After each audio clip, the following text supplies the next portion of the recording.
Apa benar Gen Z itu nggak bisa kerja? Di Deep Talk kali ini dengan segmen seputar Gen Z kita akan membahas beberapa hal yang menarik, yaitu tentang stigma atau stereotype. Bagi teman-teman yang masih bingung maksudnya apa stigma sama stereotype. Jadi banyak pandangan orang yang lebih tua umurnya terhadap Gen Z ini macam-macam, termasuk yang paling sering dan yang paling saya jumpai itu tentang pekerjaan. Jadi bagi teman-teman, terutama yang Gen Z, pengen dengerin dari milenial atau dari saya, sudut pandang saya terhadap Gen Z dan terhadap pekerjaan itu gimana sih? Maka kita akan coba dulu untuk bahas satu persatu ya. Yang pertama adalah Gen Z itu ternyata lebih pintar daripada generasi sebelumnya perihal adaptasi dengan internet. Ini yang harusnya teman-teman ketahui dulu. Jadi Gen Z itu lebih pintar memakai Quora, Twitter, TikTok dibandingkan generasi-generasi yang ada sebelumnya. Maka dari itu, setiap permasalahan Gen Z selalu mencoba untuk menyelesaikannya dengan mencari di internet. Salah satu hal yang cukup unik yang mana banyak sekali permasalahan hidup sebenarnya bisa dicari dengan mengobrol. Mengobrol dengan siapa nih? Mengobrol dengan orang yang lebih tua. Mengobrol dengan milenial, mengobrol dengan boomers. Kalau kamu merasa bingung milenial itu yang mana, boomers yang mana, sederhananya adalah milenial itu anak 90-an gitu saja. Sedangkan boomers itu anak 70 dan 60. Maka dari itu, kalau kamu merasa hidupmu selalu berkutat dengan internet, cobalah untuk mengobrol dulu dengan milenial dan boomers. Tanyakan saja pengalaman-pengalaman menarik tentang hidup mereka, karena banyak sekali pengalaman menarik yang bahkan para milenial dan boomers ini tidak malu dan tidak segan untuk berbagi ceritanya kepadamu. Karena banyak sekali anak-anak Gen Z yang kesulitan untuk bisa lepas dari gadgetnya karena ya selalu saja mengandalkan gadget. Jadi apa-apa tanya di gadget gitu loh, tanya di internet. Ambil contoh, karena saya ada di Quora, banyak sekali pertanyaan-pertanyaan Quora dari Gen Z yang kurang relevan, kurang berani menghadapi hidupnya sendiri. Terutama permasalahan tentang komunikasi, permasalahan tentang hal-hal yang sebenarnya sepele.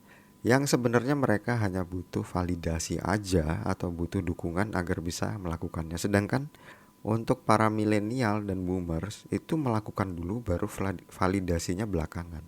Perbedaannya itu di situ gitu. Kemudian yang kedua, kalau yang pertama tadi apa-apa gadget ya. Yang kedua adalah mereka itu kurang bisa untuk mau mengobrol atau mau istilahnya basa-basi. Sedangkan di Indonesia sendiri basa-basi itu adalah hal yang paling penting karena hidup ini tidak cuma datang ke kantor, bekerja terus pulang.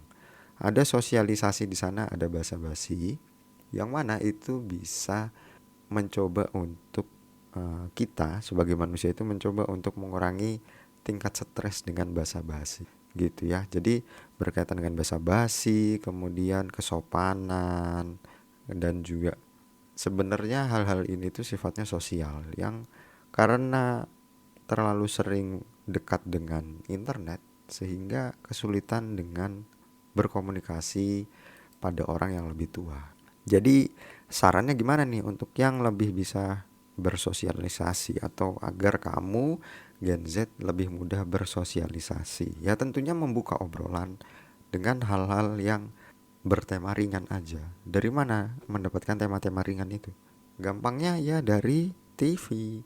Jadi televisi tidak bisa kita hindarkan. Atau kalau kamu di Twitter atau di TikTok, cobalah cari yang FYP yang mana itu obrolannya tidak dikuasai oleh Gen Z. Tetapi ada beberapa orang tua di sana, ada beberapa milenial di sana. Nah, di situ obrolannya bisa kita buka ke kantor. Sebagai contoh aja lah ya. Piala Dunia kemarin. Karena saya anak milenial, saya mencoba untuk mengobrol dengan Gen Z dan mengobrol tentang gimana sih Piala Dunia, gimana sih tentang misalnya buku novel tentang apa gitu. Kadang Gen Z dan Boomer ini sudah berusaha mencoba untuk ngobrol dengan milenial dan Boomer sudah mencoba untuk ngobrol dengan Gen Z, tetapi buntu karena Gen Z juga tidak mencoba mengupgrade dirinya dengan hal yang basa-basi. Walaupun kayaknya ngapain sih kita mikirin hal yang basa-basi kayak gitu. Karena itu seni dari komunikasi. Ibarat kata kita bukan robot, kita bukan chat GPT AI yang bisa ditanyakan hal-hal yang penting aja, nggak seperti itu. Karena kita ini manusia, maka dari itu sebisa mungkin belajar berkomunikasi hal-hal yang sifatnya basa-basi gitu ya. Kemudian yang perlu kita bahas lagi adalah banyak Gen Z yang ternyata itu cukup dianggap pemalas oleh generasi-generasi sebelumnya. Bukan pemalas sebenarnya, tetapi instruksi dari generasi sebelumnya yang tidak jelas. Ini yang saya juga dapatkan dan saya juga terima keluhan-keluhan dari teman-teman Gen Z bahwa instruksi yang sering diberikan oleh atasan itu memang nggak jelas. Entah dari milenial, entah dari boomers itu kalau ngasih instruksi mesti ya sudah pokoknya kerjakan, pikir gimana caranya. Gen Z itu nggak bisa kayak gitu. Itu fakta yang cukup membuat saya istilahnya terkejut ya, atau fakta mencengangkan bahwa Gen Z itu tipikal generasi yang dia harus diberikan penjelasan apa yang dia kerjakan gitu loh. Instruksinya harus jelas. Jadi instruksi jelas itu maksudnya kalau memang instruksinya adalah sifatnya dari A sampai B dan itu tidak boleh ada sisi kreativitas, maka ya jangan diberikan instruksi yang ngambang. Misalnya aja, kamu coba ngerjakan untuk membuat konten ya. Kemudian Gen Z nanya, konten yang kayak apa pak? Terus kita ngasih jawaban, kontennya bebas, pokoknya buat dulu. Nah Gen Z itu nggak bisa kayak gitu. Terutama kalau ternyata dia sudah buat konten dan bebas, diserahkan ke kita, para milenial dan boomers misalnya. Kemudian kita bilang, kok kontennya kayak gini sih? Yang saya mau tuh kontennya kayak gini. Itu nggak bisa Gen Z. Gen Z kalau sudah dapat atasan atau dapat leader yang seperti itu, biasanya mereka langsung kerjaannya mut-mutan, nggak serius, mengabaikan instruksi, udah kayak gitu. Karena dia melihat tipikal dari leadernya itu tidak kompeten. Maka dari itu Gen Z akan sangat loyal, akan sangat effort kalau leadernya sendiri itu kompeten, gitu ya. Nah, ini sudah cukup panjang kita membahas tentang apa benar Gen Z nggak bisa kerja. Jawabannya kalau saya bisa.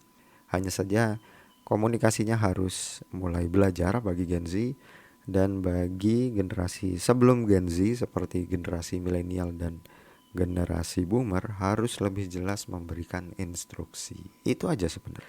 Nah, itu ya. Jadi kita akan ketemu lagi di video podcast seputar Gen Z di Deep Talk tentunya. Dan kalau teman-teman suka saya bahas topik apa, silahkan ditulis aja di kolom komentar. Saya akan coba untuk membahas topik-topik tersebut. Sesuai request boleh, atau nanti kalau teman-teman nggak ada request ya saya akan coba carikan yang sekiranya menarik aja gitu ya. Oke, kita ketemu di video podcast Deep Talk seputar Gen Z selanjutnya.